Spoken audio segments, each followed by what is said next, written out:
हरे कृष्णा। ओम अज्ञानतिमिरान्धस्य ज्ञानाञ्जनशलाकया चक्षुरुन्मीलितं येन तस्मै श्रीगुरवे नमः। श्रीचैतन्यमनोभीष्टं स्थापितं येन भूतले स्वयं रूपकदा मह्यं ददाति स्वपदान्तिकं। वन्देऽहं श्रीगुरुः श्रीयुतपदकमलं श्रीगुरून् वैष्णवांश्च श्रीरूपं साग्रजातं सहगणरघुनाथान्वितं तं सजीवं साद्वैतं सावधूतं परिजनसहितं कृष्णचैतन्यदेवं श्रीराधाकृष्णपादां सहगणललिता श्रीविशाखान्वितांश्च। नमो ॐ विष्णुपादाय कृष्णप्रेष्ठाय भूतले श्रीमते भक्तिवेदान्त स्वामिन्निति नामिने। नमस्ते सारस्वते देवे गौरवाणी प्रचारिणे निर्विशेष शून्यवादी पाश्चात्यदेशतारिणे।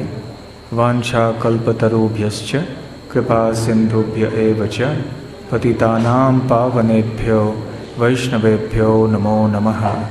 जय श्री कृष्ण चैतन्य प्रभु नित्यानंद श्री अद्वैत गदाधर श्रीवासादि गौर भक्तवृंद। हरे कृष्ण कृष्ण कृष्ण हरे हरे, हरे राम राम राम हरे हरे।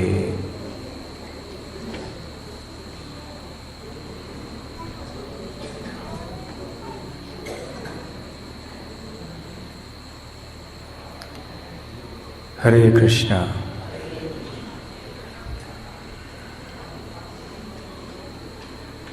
नैमिषारण्य एक ऐसा तीर्थ स्थान है जिसका उल्लेख हर एक पुराण में है, बल्कि हर एक पुराण का प्रारंभ नैमिषारण्य शब्द से ही होता है। जैसे भागवत, श्रीमद् भागवत का प्रारंभ तो हमने सुना ही, नैमिषे अनिमिष क्षेत्रे। उसी तरह से अन्य पुराणों में भी ऐसे ही पाया जाता है। नैमिषारण्ये ऋषयः शौनकादयः इत्यादि इत्यादि। एकदा नैमिषारण्ये ऋषयः शौनकादयः। एकदा मतलब एक बार नैमिषारण्य में अनेक ऋषिगण, विशेष रूप से शौनक आदि ऋषिगण इकट्ठे हुए थे और उनके बीच में चर्चा चल रही थी। तो सारे पुराणों की कथा या वर्णन ऐसे ही शुरू होता है। तो हम समझ सकते हैं कि नैमिषारण्य का महत्व कितना है। वैसे नैमिषारण्य ये सारे ब्रह्मांड का केंद्र बिंदु है, और खास करके जिस स्थान पर हम अभी स्नान करके आए, चक्र तीर्थ कुंड, वो वास्तव में केंद्र बिंदु है। तो हम कहाँ पे हैं? ब्रह्मांड के केंद्र बिंदु में बैठे हैं, सेंटर ऑफ द यूनिवर्स। यहाँ वहाँ नहीं, बिल्कुल ब्रह्मांड के केंद्र बिंदु में हम यहाँ पर उपस्थित हैं आज। और ऐसी पौराणिक कथा है कि ब्रह्मा जी ने एक चक्र अपने मन से उत्पन्न की, मानस चक्र। यहाँ पे जैसे हम पहले भी बता चुके हैं, भगवान के कई अवतार यहाँ प्रकट आए हुए हैं। नित्यानंद प्रभु भी आए थे, बलराम जी भी आए थे। तो आज हम श्रीमद् भागवत के दशम स्कंद से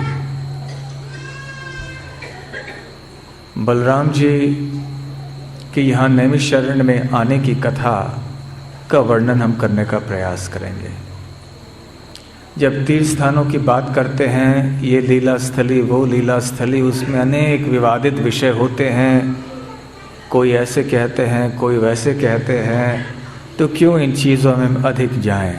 वैसे तो और कुछ बहुत कुछ कहा जा सकता है, परंतु इन चीज़ों की चर्चा करने के बजाय जो यहाँ वहाँ विवादित विषय होते हैं, क्यों न हम सीधे श्रीमद् भागवत की चर्चा ही करें।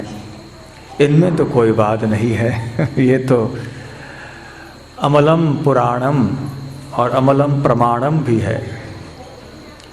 ये सबसे श्रेष्ठ पुराण है, इसमें कोई वाद नहीं है, कोई संशय नहीं है, कोई त्रुटि नहीं है।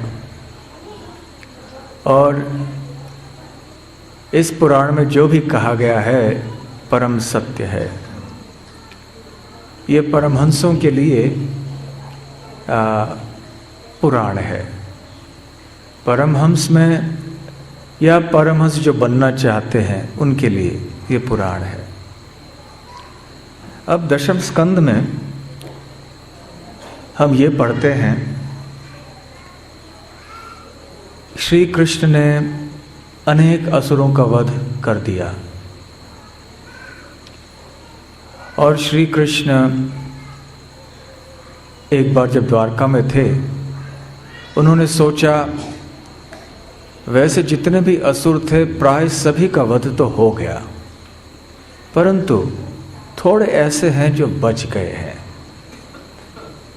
खास करके ऐसे एक असुर थे जिनका नाम था दंतवक्र।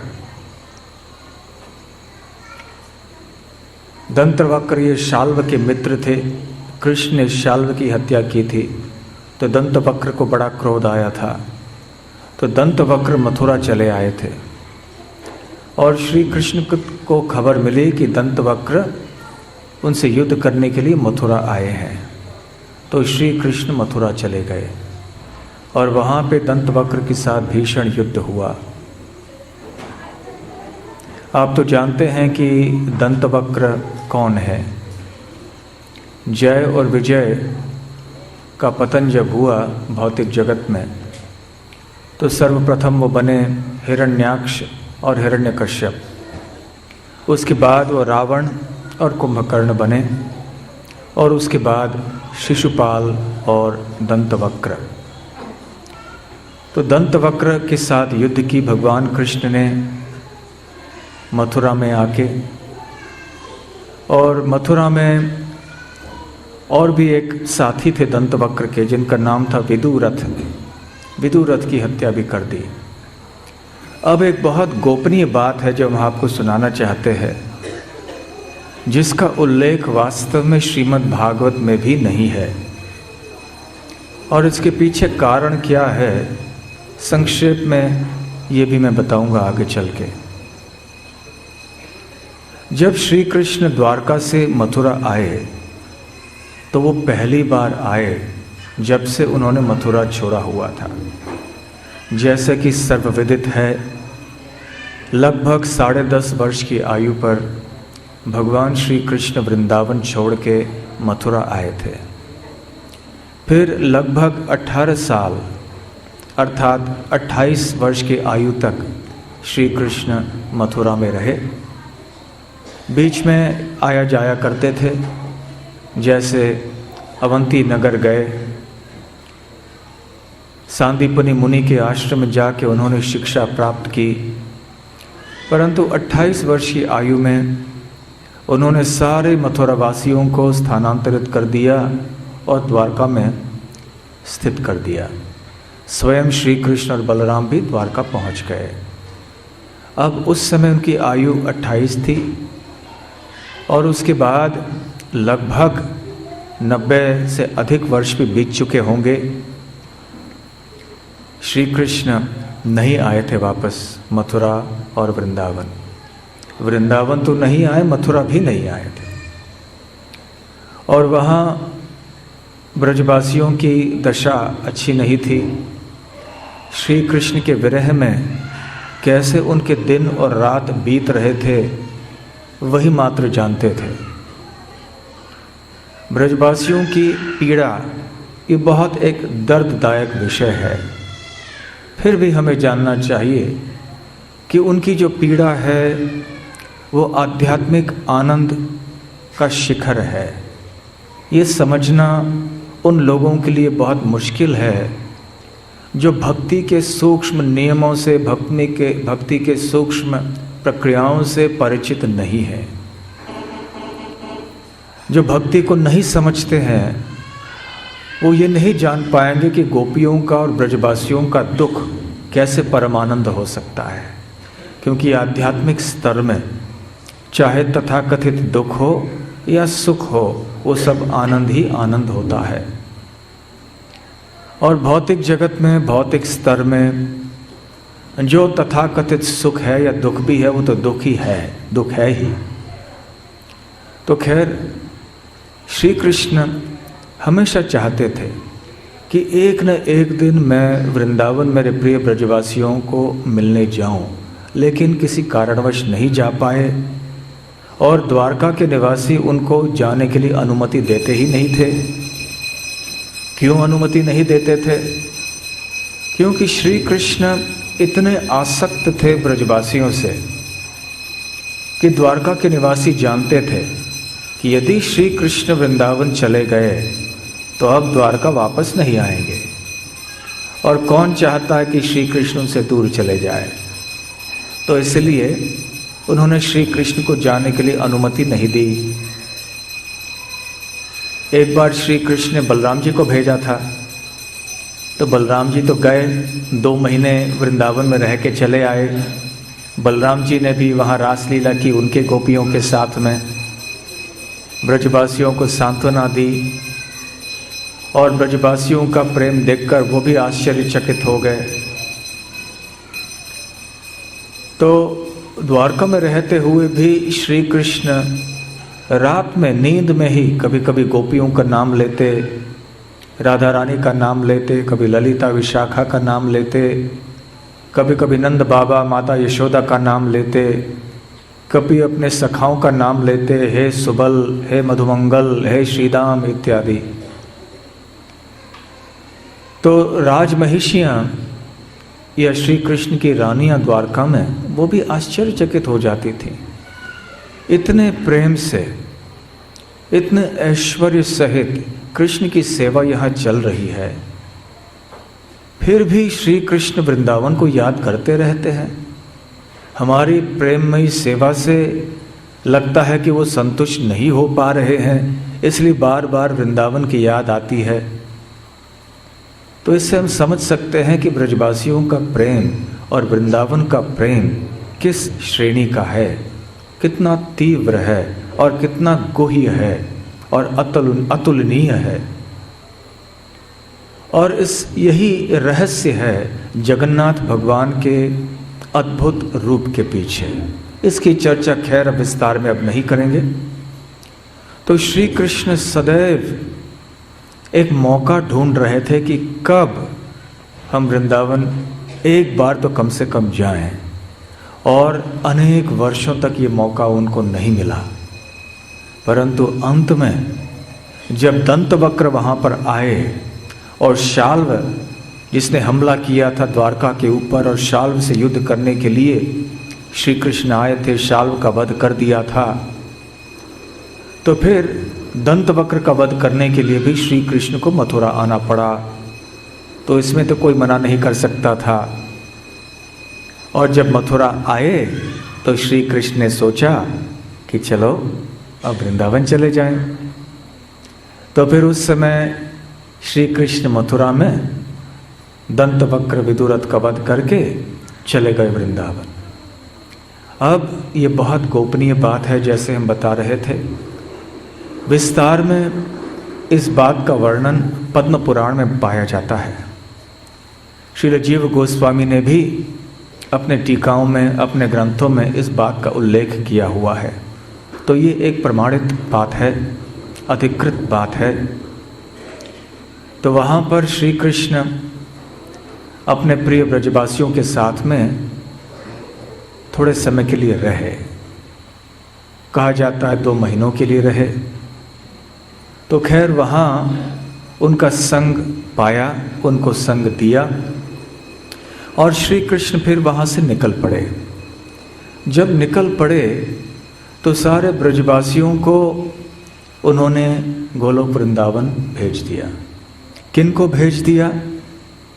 पद्म पुराण में कहा गया है कि अनेक ऐसे ऊपरी लोगों के भक्त थे, जैसे देवगण आदि थे, जैसे द्रोण, धरा इत्यादि।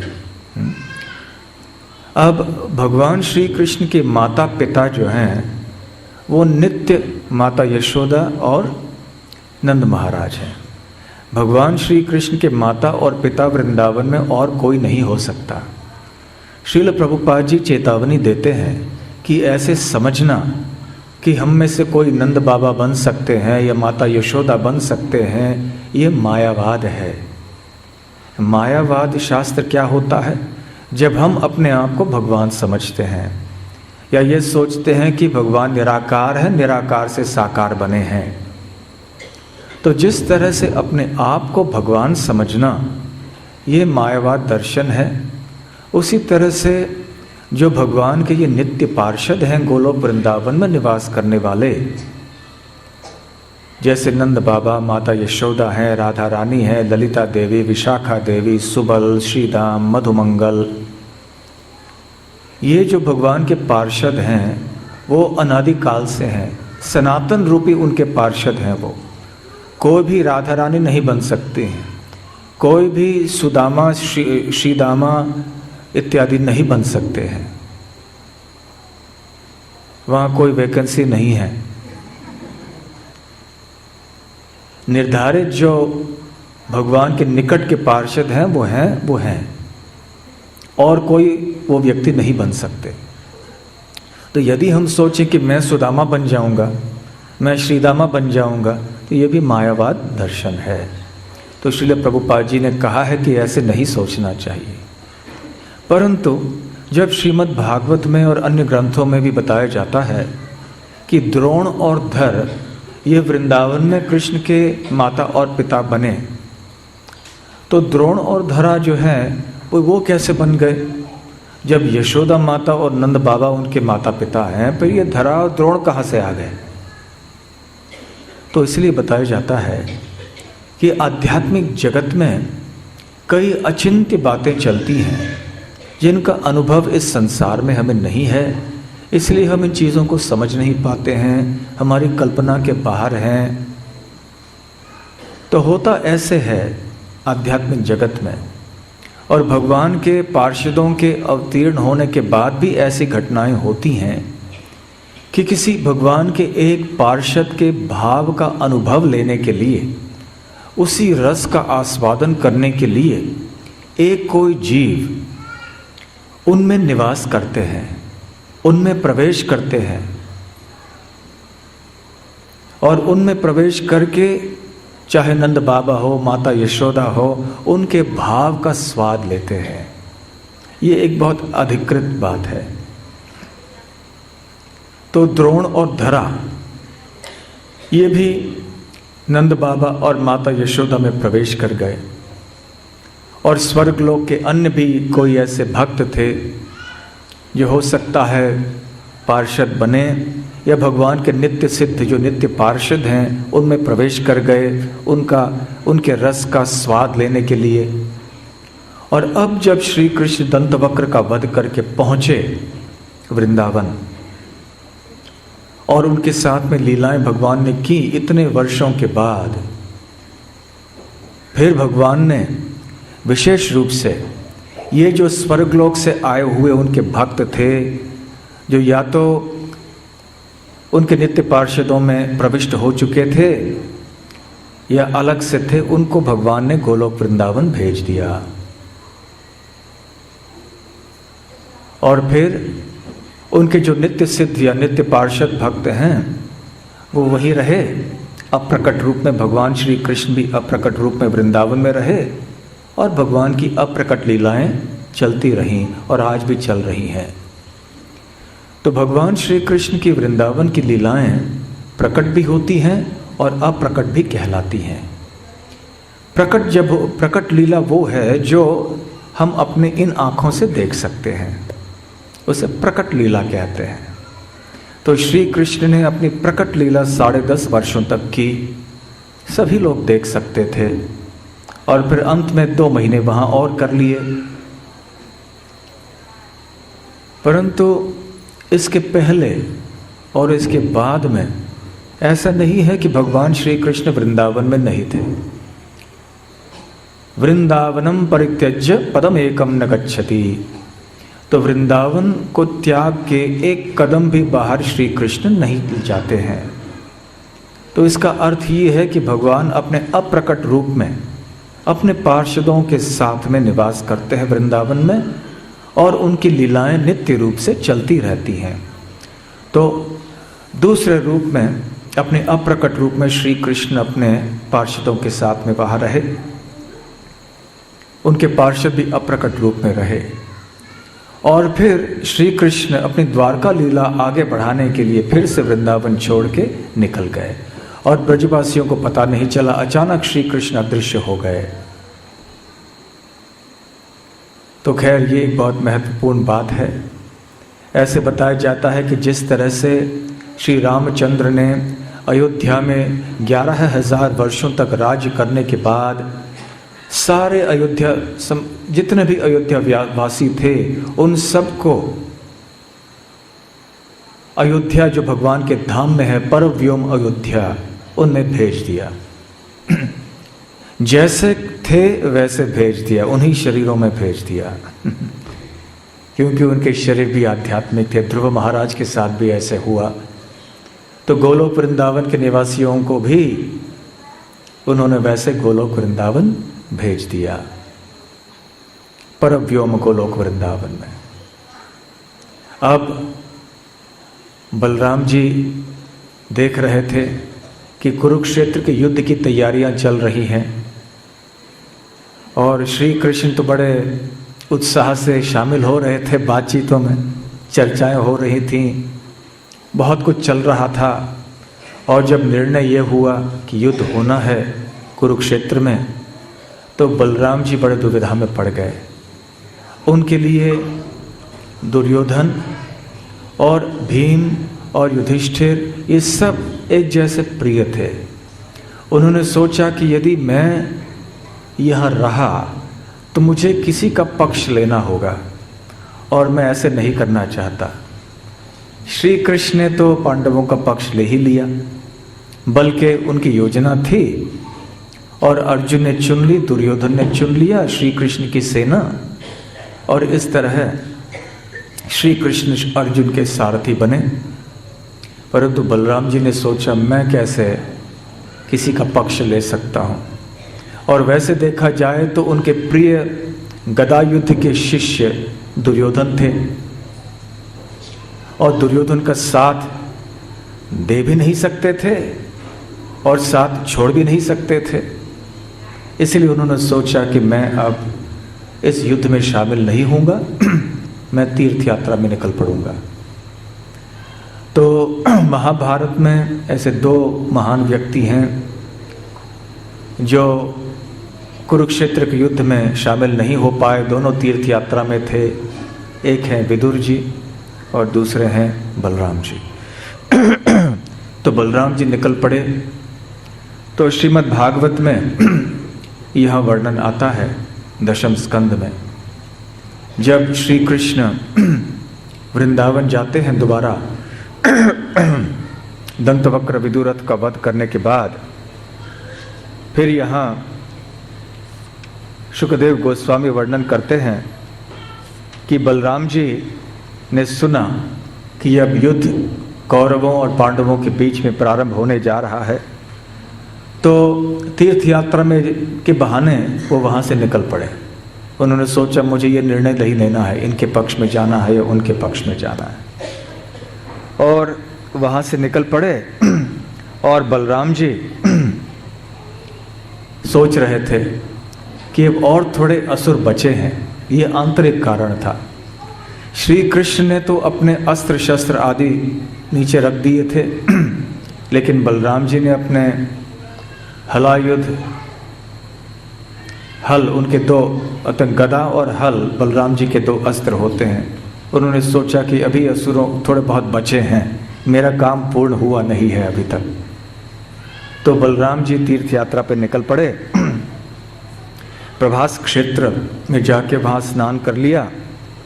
वहाँ से फिर पश्चिम की ओर बहने वाली सरस्वती नदी में जाके वहाँ भी स्नान किया। वहाँ पे बिंदु सरस नाम के सरोवर में गए। त्रितकूप, सुदर्शन, विशाल, ब्रह्म तीर्थ, चक्र तीर्थ आदि गए और फिर पूर्व दिशा में बहने वाली सरस्वती में चले गए। फिर यमुना जी पहुँचे, गंगा तक आए और फिर अंततः यमुना गंगा पार करके इस स्थान में आ पहुँचे नैमिषारण्य में।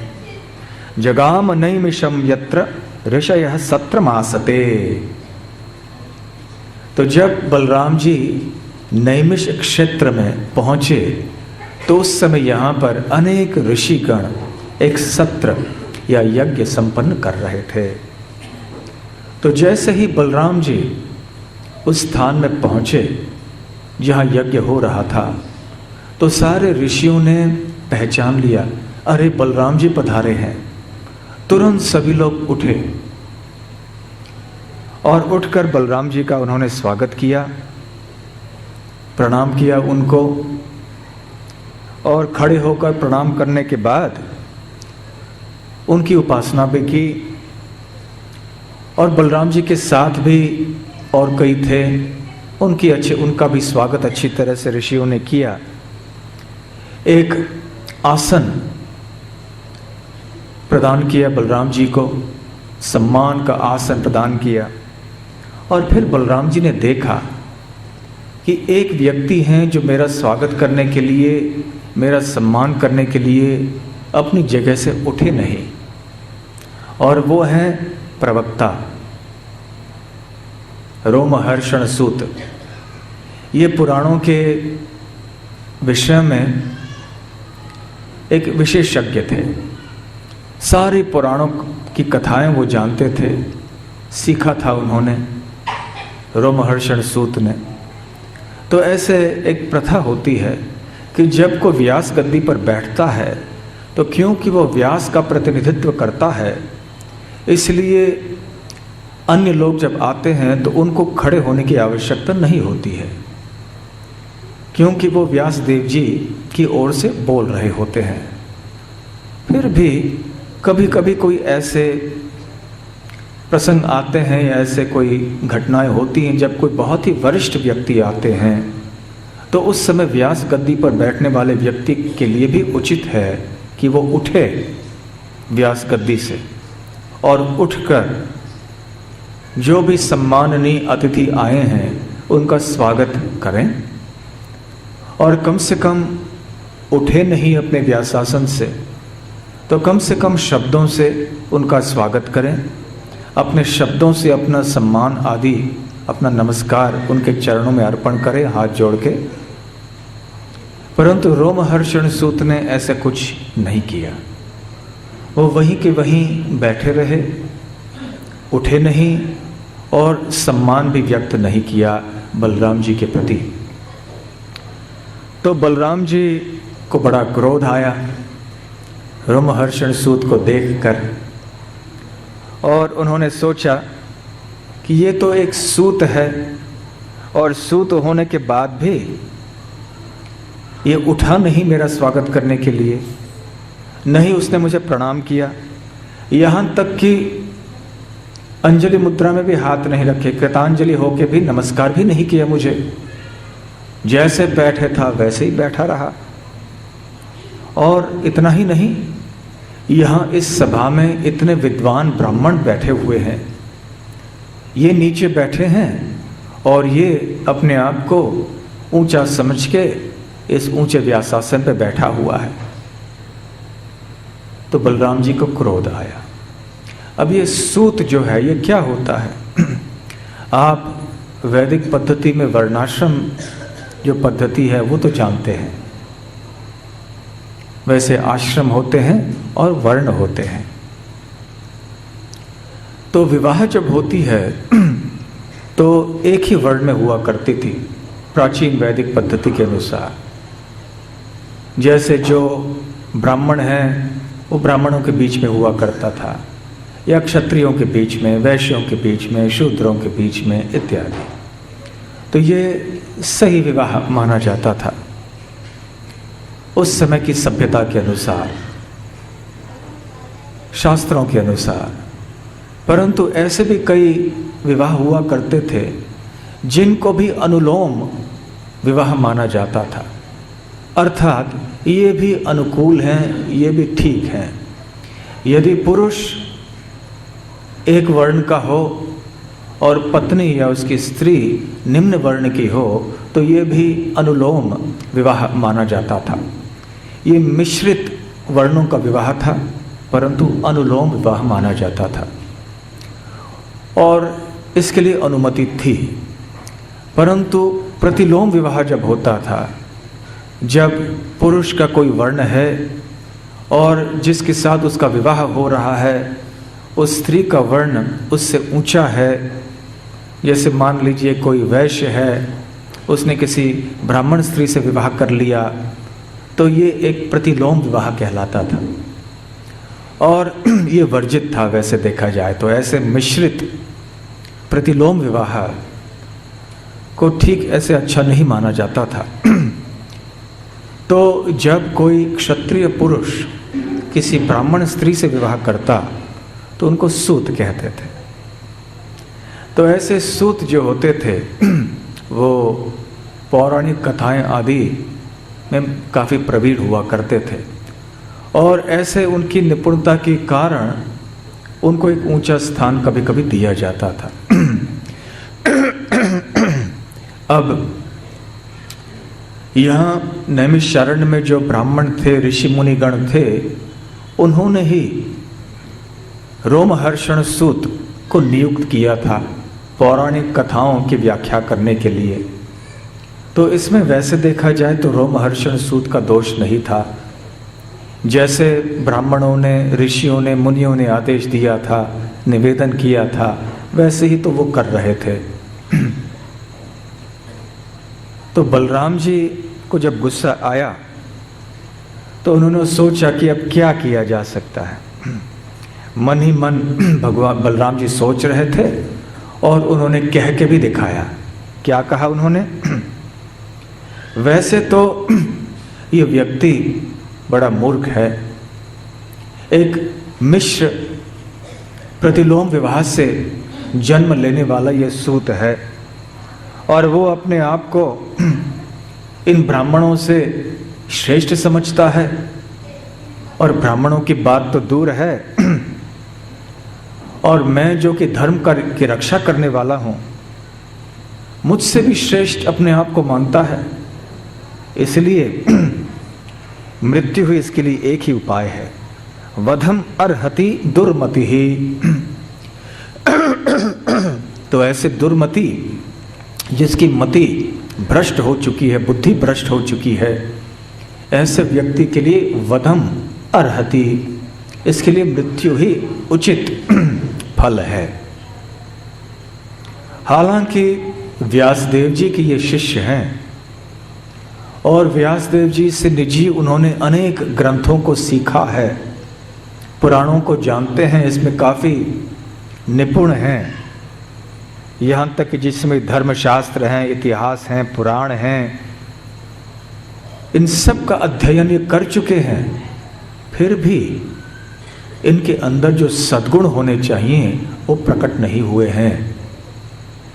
ये भी एक महत्वपूर्ण बात है।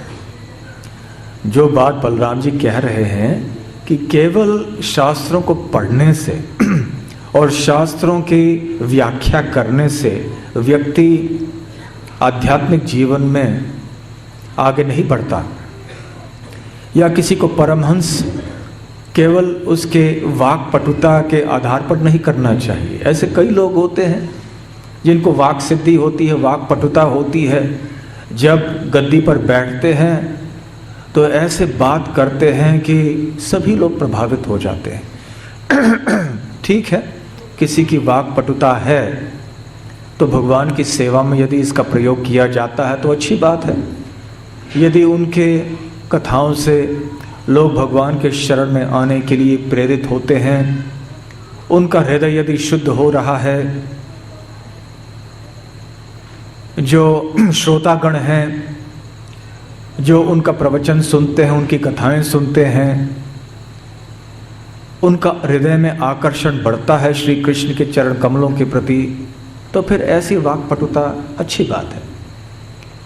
परंतु यदि वाक्पटुता से व्यक्ति के हृदय में घमंड आ जाए या अपने कथाओं का प्रयोग अपने जीवन यापन के लिए वो करे या प्रसिद्धि के लिए, नाम आदि के लिए प्रयोग करे, तो फिर ये अच्छा नहीं है। तो भगवान बलराम जी भी कहते हैं कि ये रोमहर्षण सूत को इतना पता है, इतना प्रवीण है, इतना निपुण है पौराणिक कथाओं की व्याख्या करने में, फिर भी कोई सद्गुण दिखाई नहीं पड़ रहे हैं। सदाचार जो होना चाहिए, शिष्टाचार, सदाचार, ये दिखाई नहीं पड़ता। देखिए, वैष्णव समाज में या किसी भी एक सभ्य समाज में शिष्ट सभ्य व्यवहार अनिवार्य होता है। कोई व्यक्ति अपने व्यवहार से जाना जाता है, केवल अपने बोली से नहीं। तो रोमहर्षण सूत के ऐसे व्यवहार नहीं दिखाई पड़े बलराम जी को, तो बलराम जी को गुस्सा आया और फिर वो कहने लगे कि वैसे तो रोमहर्षण सूत की जितने भी पढ़ाई है, जितने भी विद्वत्ता है, पठन है, ये सब व्यर्थ है, क्योंकि उसके अंदर वो नम्रता नहीं आई है अभी तक, और अपने आप को एक अधिकारी व्यक्ति समझता है, जहाँ की उसने आज तक अपने मन को जीता नहीं है। और मेरा यहाँ अवतीर्ण होने का उद्देश्य ही है कि ऐसे दुष्ट लोगों की मैं हत्या करूं, उनका वध करूं, जो केवल धार्मिक होने का ढोंग करते हैं। ऐसे जो लोग हैं वास्तव में पातिकनः अर्थात जो बहुत ही पापी लोग हैं, इनका वध मुझे करना बाकी है। तो बलराम जी की बातें काफ़ी भारी हैं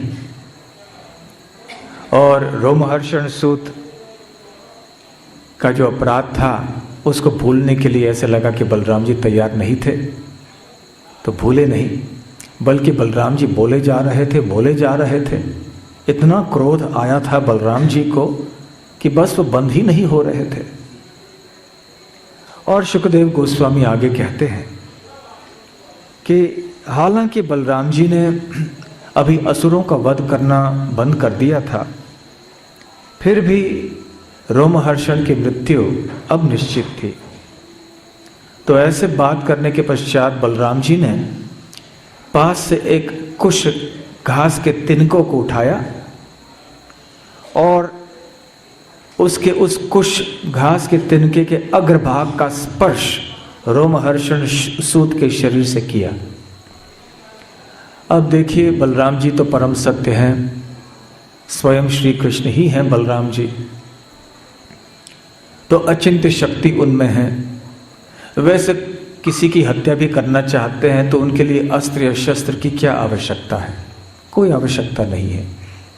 फिर भी कभी कभी जब वो इस भौतिक सृष्टि में लीला करते हैं तो अपना हल उठा लेते हैं, कभी गदा उठा लेते हैं। श्री कृष्ण के पास भी अनेक अस्त्र हैं, आयुध हैं, जिनका प्रयोग युद्ध में करते हैं और दुष्टों का विनाश करने के लिए भी प्रयोग करते हैं। वैसे देखा जाए तो श्री कृष्ण को इनकी या बलराम जी को इनकी आवश्यकता नहीं है। उनकी अचिंत्य शक्ति होने के कारण किसी का भी वध वो अपने इच्छा मात्र से कर सकते हैं। यह है भगवान। वैसे कुछ घास की भी आवश्यकता नहीं थी, परंतु बलराम जी साबित करना चाहते थे कि वह परम सत्य हैं। और जैसे ही उस कुश घास के अग्रभाग का स्पर्श रोमहर्षण सूत के शरीर से हुआ, तुरंत सूत गोस्वामी वहां पर गिर पड़े, उनकी मृत्यु हो गई। और जैसे ही सारे उपस्थित ऋषि मुनियों के आंखों के सामने जब ऐसी घटना हुई, व्यासासन पर, व्यासपीठ पर बैठे हुए प्रवक्ता गिर पड़े और उनकी मृत्यु हो गई, तो हाहाकार मच गया भरी सभा में। सारे ऋषि मुनि कहने लगे हाय हाय हाय हाय हाय, क्या हुआ क्या हुआ। जैसे हिंदी में हाय हाय कहते हैं, संस्कृत में हा हा कहते हैं। हाँ हाँ, ये क्या हुआ क्या हुआ। और फिर बलराम जी के पास आए और बलराम जी के पास आके हाथ जोड़ के कहने लगे, अधर्मस्ते कृतः प्रभो, कि हे प्रभु आपने बड़ा अधर्म किया है। स्वयं भगवान से बोल रहे हैं कि आपने बड़ा अधर्म किया है। ये भी भगवान की लीला है। और ये सारे ऋषि मुनि भी भगवान के भक्त ही थे और उनका भाव भी सही था, इसलिए बलराम जी को बुरा नहीं लगा। और फिर वो कहने लगे कि देखिए हे यदुप्रिय, रोमहर्षण सूत को व्यास गद्दी का स्थान जो है हम ही ने दिया था, हम ही ने तो नियुक्त किया था इनको। और जब नियुक्त किया था और उनसे निवेदन किया था यहाँ व्यास गद्दी पर बैठने के लिए, तो हमने आशीष भी उनको प्रदान किया था कि उनकी लंबी आयु होगी और शारीरिक व्याधि से वो मुक्त रहेंगे। अब हम झूठे रह गए, हम ऋषि मुनि हैं, हम ब्राह्मण हैं, अब हमारी बात तो झूठी हो जाएगी। हमने जो आशीष दी थी इनको, अब ये हम झूठे निकल पड़ेंगे। अब दुनिया में क्या होगा, लोग सोचेंगे कि ये सब ब्राह्मण है, ऋषि मुनि हैं, इनका वरदान का कोई मूल्य नहीं है। तो हम तो आप ही के प्रतिनिधि हैं, कहने का तात्पर्य उनका ऐसे था। यदि हमारे आशीष झूठे निकले और हमने आशीष इस तरह से दी और आपने आके तुरंत इसमें ऐसे बदलाव कर दिया, उसको उलट कर दिया, उल्टा पुल्टा कर दिया, तो फिर दुनिया में जो आप ही के बनाए हुए नियम हैं और एक सभ्यता है, एक संस्कृति है, वो आगे कैसे चलेगी। हाँ, आजकल वैसे किसका शाप चलता है और किसका आशीर्वाद चलता है। तो खैर, आशीर्वाद देने के लिए और शाप देने के लिए भी कोई शक्ति चाहिए। ऐसे नहीं कि हम कहीं पे जाके कहें हम शाप देते हैं आपको, ऐसे कुछ होगा नहीं। और आशीर्वाद दें, हाँ, ये जब हम वैष्णव हैं, हृदय से हम किसी को आशीर्वाद देते हैं कि भाई भक्ति में आप आगे बढ़ो, हम प्रार्थना करेंगे, तो भगवान बात सुनते हैं। साधारण से साधारण भक्त हो, यदि हृदय पूर्वक कोई भक्त प्रार्थना करते हैं तो भगवान उनकी बात सुनते हैं। वैसे एक घटना याद आ रही है। परम पूज्य जयप्रताका स्वामी महाराज जी एक बार बता रहे थे कि एक जगह मंदिर में थे और हवाई अड्डे के लिए रवाना हुए। गाड़ी में बैठे, समय काफ़ी था हवाई अड्डे तक पहुंचने के लिए, परंतु रास्ते में कोई रुकावटें आ गईं, कोई अपघात हुआ, कुछ हुआ और हवाई अड्डे पर समय पर नहीं पहुंच पाए और जहाज़ तो निकल चुकी थी। तो वापस आना पड़ा उनको मंदिर। सारे भक्त लोग राह देख रहे थे और बहुत ही खुश थे कि वो नहीं गए। तो जब वो पहुँचे तो उन्होंने बताया कि महाराज जी, हमने भगवान से प्रार्थना की कि आपकी फ्लाइट चूक जाए ताकि आपका संग हमें मिले। तो उन्होंने कहा, भाई ऐसे प्रार्थना नहीं करनी चाहिए, क्योंकि भगवान कभी सुन भी लेते हैं, मान भी लेते हैं। अब देखो, हमें जाना था हमारी सेवा के लिए, अब आपने ऐसे प्रार्थना कर ली तो आगे चल के हमारे भक्त वहाँ राह देख रहे हैं। हो सकता है उन्होंने इतनी तीव्रता से नहीं की होगी और उन्होंने भी किया होगा, आपने भी किया, भगवान को क्यों कष्ट दे रहे हो। अब भगवान को चयन करना पड़ेगा कि भाई इनकी बात सुने, उनकी बात सुने, या कैसे क्या करें। तो कभी कभी हम भक्तों से ऐसा कहते हैं, भाई ऐसे प्रार्थना नहीं करना कभी, भगवान सुन लेते हैं। तो वैसे भक्त भी हृदय से आशीर्वाद देते हैं, किसी के हितैषी बन जाते हैं तो भगवान मानते हैं। इस कलयुग में भी भगवान मानते हैं। खैर, तो ब्राह्मण ऐसे बलराम जी से कह रहे थे कि अब क्या किया जाए। आपने आप ही ने बनाए हुए नियम को तोड़ा है। तो अनजाने में आपने एक ब्राह्मण का वध किया है। हाँ, हालांकि शास्त्रों के नियम भी या शास्त्रों के आदेश भी आपके ऊपर लागू नहीं होते हैं, फिर भी, और आप स्वतंत्र हैं, मन में जो आए आप कर सकते हैं, फिर भी हमारी इच्छा ये है कि आप ऐसे शुद्धिकरण के कई प्रायश्चित कार्यों को करें। प्रायश्चित तो आपको करना है क्योंकि आपने एक ब्राह्मण का वध किया है, जो कि पौराणिक कथाएं कर रहे थे, और आपके उदाहरण से सारे सृष्टि का लाभ होगा।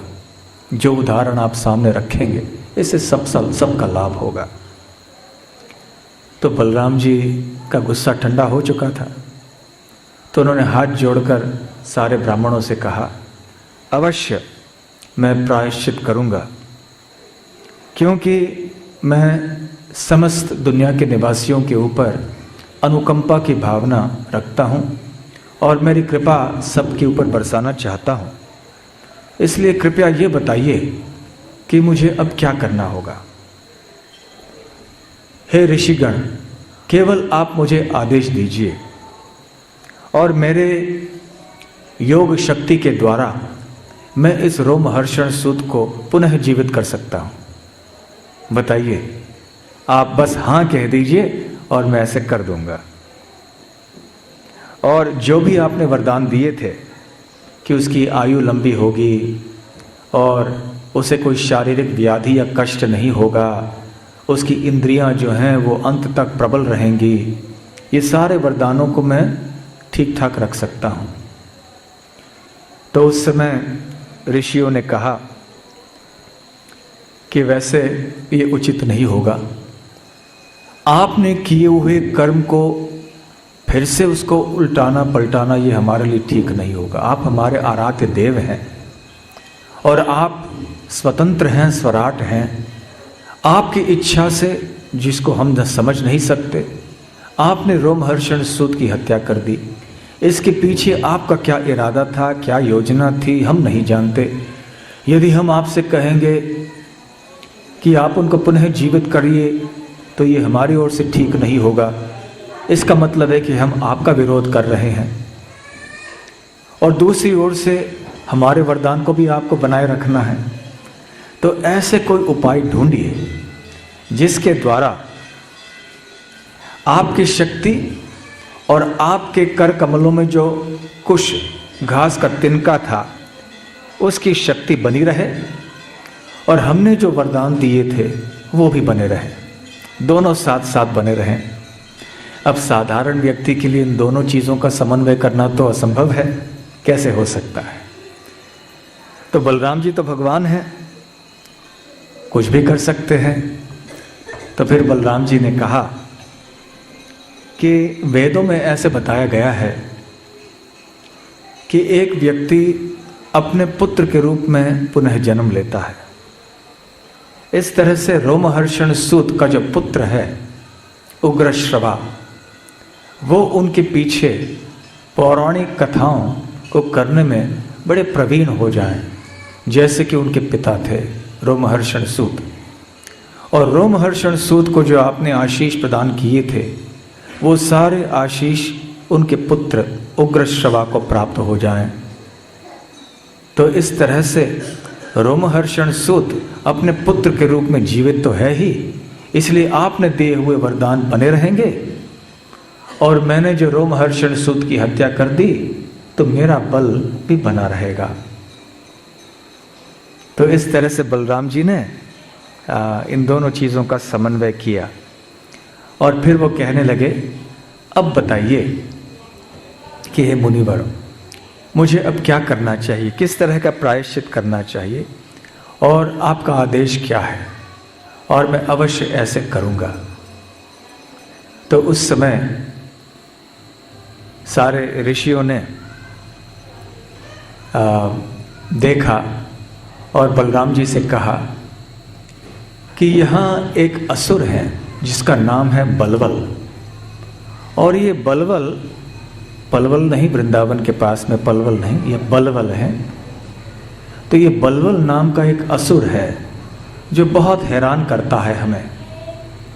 जब भी हम यज्ञ संपन्न करने बैठते हैं तो अमावास्या की रात्रि पर वो आता है और मलमूत्र आदि त्याग करके और सारे और गंदे पदार्थों को त्याग कर सारे यज्ञ स्थली का प्रदूषित कर देता है और पूरा तहस नहस कर देता है सारे स्थान का। तो इसलिए हम हमारे यज्ञ में, हमारे सत्र में इतने सारे विघ्न आ जाते हैं कि हम हमारे धार्मिक कार्यों को नहीं कर पा रहे हैं। तो कृपा करके इस दुष्ट असुर का वध आप कीजिए, ये हमारा निवेदन आपसे है। तो हमारे लिए ये बहुत बड़ी सेवा होगी और बड़ी कृपा होगी आपकी।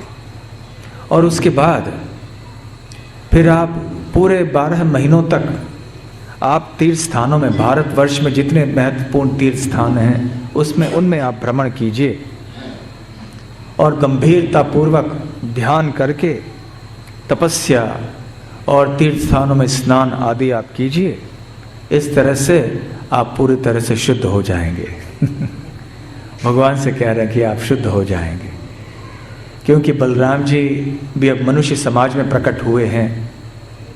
मनुष्य लीला में कभी कभी ऐसे होता है। फिर आगे बलराम जी वहाँ थोड़े समय के लिए रहे, प्रतीक्षा कर रहे थे अमावास्या की तिथि के लिए। और जब तिथि आई तो उस समय एक भयंकर तूफान उठा वहाँ पर। सब जगह धूल उड़ रही थी, इतनी धूल उड़ रही थी वहाँ पे कि किसी को कुछ दिखाई नहीं दे रहा था। और सब जगह आवाज़ें, भयानक आवाज़ें भी आ रही थी, हवा की आवाज़ें, और यहाँ वहाँ से और भी भयानक आवाज़ें आ रही थी। तरह तरह के गंदे वस्तुएं सब इधर उधर गिर रहे थे, मानो कि इन चीज़ों की वर्षा हो रही हो। ऐसा ही निवेदन विश्वामित्र मुनि ने भी श्री राम और श्री लक्ष्मण से किया था, आपको याद होगा राम कथा से। और दशरथ महाराज उनको छोड़ने के लिए तैयार नहीं थे, राम और लक्ष्मण को, परंतु वशिष्ठ के कहने पर फिर अनुमति प्रदान कर दी भारी हृदय से विश्वामित्र मुनि ने। और वहाँ ताड़का नाम की राक्षसी थी, सुबाहु, मारीच, ये सब थे। वो भी इसी तरह से ऋषियों को हैरान किया करते थे। जो दुष्ट प्रवृत्ति के लोग होते हैं, सज्जनों को हैरान करने में बड़ा आनंद लेते हैं। जैसे सांप होता है, सांप की विशेषता ये होती है कि बिना वजह किसी को डस देता है। अनेक ऐसे प्राणी होते हैं जो अन्यों के ऊपर आक्रमण करते हैं, परंतु जब वो अपने आप को खतरे में समझते हैं, तब जब वो सोचते हैं कि कोई आक्रमण कर रहा है हमारे ऊपर इत्यादि, तब वो आक्रमण करते हैं। परंतु सांप एक ऐसा ईर्ष्यालु प्राणी माना जाता है, बिना वजह डस लेता है, स्वभाव ही उसका ऐसा होता है। तो जो दुष्ट व्यक्ति होते हैं, जो असुर होते हैं, उनका स्वभाव भी ऐसे ही होता है, बिना वजह कष्ट पहुंचाते हैं दूसरों को। तो ये बलवल इत्यादि ये भी ऐसे ही थे। और फिर बलराम जी ने देखा कि बलवल आसमान में आ गया, मानो काला काला शरीर था उसका, जैसे कोयला है, कोयला के समान, और दिखने में भयानक था वो। और जटाओं में जटा आदि धारण किए हुए वो व्यक्ति आया और उसकी आंखें लाल लाल थीं और उसके बड़े बड़े दांत आदि थे, दंष्ट थे लंबे लंबे, भयानक, दिखने में बहुत ही भीषण दिख रहा था। तो बलराम जी ने देखा, विचार किया एक क्षण, फिर मन ही मन में अपने आयुधों को पुकारा और उनके 2 आयुध, हल और गदा, उनके कर कमलों में उपस्थित हो गए। फिर बलराम जी ने अपने हाथ को, अपने कर कमलों को ऊंचा किया, हल लेकर बलवल जो कि आसमान में उड़ रहा था उनको नीचे खींच लिया और गदा से उनके सर को फोड़ लिया। बस खत्म, बलवल की कथा समाप्त। बलवल का वध इस तरह से बलराम जी ने आसानी से कर दिया। और सारे जो ऋषि मुनि वहाँ पर थे वो आश्चर्यचकित हो गए, बड़े आनंद से देखते रहे और बलराम जी का गुणगान करने लगे। उधर बलवल का सर जब फूट गया, बलराम जी के गदा प्रहार के कारण, तो बहुत चीखते हुए वो व्यक्ति ज़मीन पर गिर पड़ा और खून बह रहा था उसके शरीर से, और ऐसे लग रहा था कि मानो किसी लाल पर्वत के ऊपर बिजली का प्रहार हुआ है, वज्र का प्रहार हुआ है। तो बलराम जी को सम्मानित किया सारे ऋषि मुनियों ने, उनकी स्तुति आदि की, और इतना ही नहीं, बलराम जी को आशीर्वाद दिया उन्होंने। हम आपको आशीर्वाद देते हैं, क्योंकि वो ब्राह्मण है ना, और बलराम जी तो क्षत्रिय हैं, क्षत्रिय की भूमिका निभा रहे हैं। तो उन्होंने बलराम जी को आशीष प्रदान की, आपकी लंबी आयु हो, और इस तरह से उनका अभिषेक आदि भी किया, जैसे कि इंद्रदेव ने श्री कृष्ण का अभिषेक किया था गोवर्धन लीला के बाद। और फिर उन्होंने बलराम जी को एक वैजयंती माला प्रदान कर ली, जिसमें कभी न मुरझने वाले जो फूल हैं, कमल पुष्प आदि, उनके बनाया हुआ सुंदर माला था। और उन्होंने उनको अनेक वस्त्र और आभूषण भी प्रदान कर दिए। और फिर सारे ऋषि मुनियों से अनुमति प्राप्त करके बलराम जी अपने साथ में जो ब्राह्मण आए थे उनके साथ में कौशिकी नदी में गए। वहाँ जाके उन्होंने स्नान किया और फिर आगे चल के सरयू नदी तक पहुँचे। सरयू नदी में स्नान करके प्रयाग आए और अनेक ऋषियों के आश्रमों में गए, पुलह आश्रम में गए, गोमती नदी में भी उन्होंने स्नान किया, गंडकी नदी, विपाशा नदी में स्नान किया, शोण नदी में भी स्नान किया, फिर आगे गया चले गए और ऐसे अपने तीर्थ यात्रा में बलराम जी आगे गए।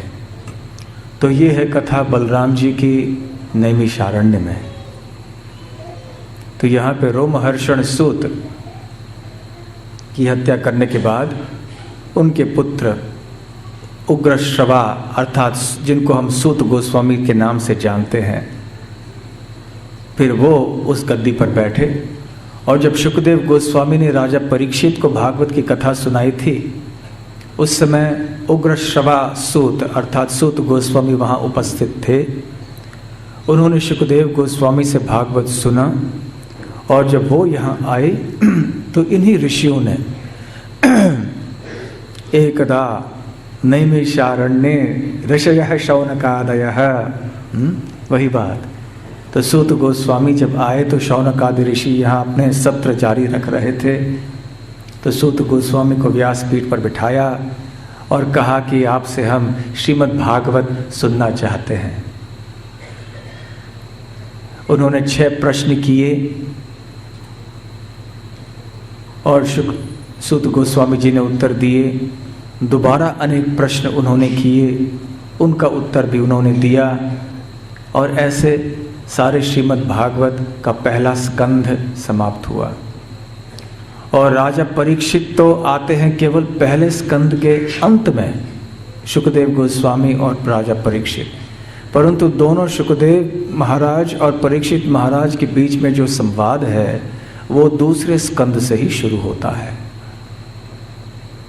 तो सूत गोस्वामी ने जैसे है वैसे उस संवाद को दोहराया, और जैसे जैसे यहाँ उपस्थित जो ऋषिगण थे प्रश्न पूछते गए, वैसे वैसे सूत गोस्वामी उसी संवाद को दोहराते रहे। अब एक प्रश्न है जो मैंने प्रवचन के पहले कहा था कि इसका खुलासा मैं प्रवचन के अंत में करूँगा। वो बात कौन सी थी? वो बात ये थी कि जब श्री कृष्ण यहाँ पर आए वृंदावन में, मथुरा में दंत बकर का वध करने के बाद, और वो वृंदावन चले गए, तो फिर श्रीमद् भागवत में इसका उल्लेख क्यों नहीं आया? क्योंकि बात ये है कि उद्धव जी के मन में ये प्रश्न उत्पन्न हो सकता था कि जब श्री कृष्ण को द्वारका लीला समाप्त करनी थी तो ऐसे भयंकर उन्होंने रास्ता अपनाया। क्या रास्ता था? मौसल लीला हुई भगवान की, अर्थात यदुवंशियों ने आपस में युद्ध करके एक दूसरे की मृत्यु करा दी। ये तो बाह्य लीला है, ये भी माया शक्ति का खेल है उन लोगों के लिए जो श्रद्धालु नहीं हैं। जब हम पिछले साल द्वारका गए थे, प्रभास क्षेत्र गए थे, तो इस लीला की चर्चा हम विस्तार में कर चुके हैं, इसलिए अब पुनः उसकी चर्चा नहीं करेंगे।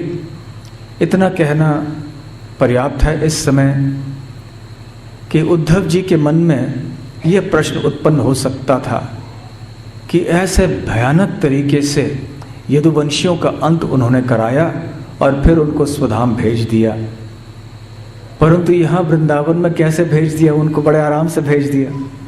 तो द्वारका वासियों के साथ ऐसे क्यों नहीं करते? ऐसे क्यों नहीं किया उन्होंने, या करना चाहिए था? तो इसलिए भगवान श्री कृष्ण ने इस बात को गोपनीय ही रखा, उनको भेज दिया गोलोक वृंदावन और फिर वो चुपचाप चले आए द्वारका में। तो खैर इस बीच या इसके तुरंत बाद बलराम जी की नैमिषारण्य लीला यहाँ पर हुई और इसी स्थान में कहीं ऐसे हुआ। तो पुनः याद रखिए कि सूत गोस्वामी आए, बलराम जी आए और इतने बड़े बड़े संत यहाँ पर आए हैं। और जिस स्थान में हम बैठे हैं, जैसे प्रवचन की शुरुआत में हमने कहा, ये ठीक संपूर्ण ब्रह्मांड का केंद्र बिंदु है, सेंटर ऑफ द यूनिवर्स। और उसी स्थान में आज हम बैठे हैं।